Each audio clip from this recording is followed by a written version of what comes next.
gözünü kırpmadan babam sana feda olsun dedi. Gözümüzün nuruna yapılan en ufak bir hakarete tahammülü yoktur. Canımız, kanımız feda olsun Resul'e. Canımız, kanımız feda olsun Resul'e. Canımız, kanımız feda olsun Resul'e. Şimdi şunun adını doğru koyalım. Bu bir fikir özgürlüğü değil. Bu bir düşünce özgürlüğü değil. Bu düpedüz canımızı gözümüzü kırpmadan feda edeceğimiz peygamberimize karşı açık bir hakarettir.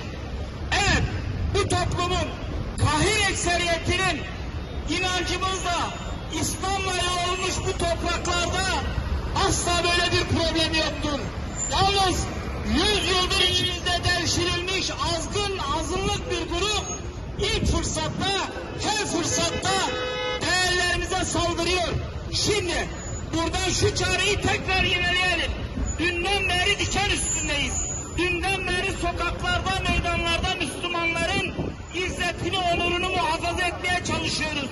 Yalnız bizim yaptığımız gibi sadece kınamak ve lanetlemek değil, bu ülkenin Cumhurbaşkanından bakanlarına, milletvekillerine varana kadar meclisteki bütün siyasi partilerimiz bu ülkenin Sivas'ta başbağlar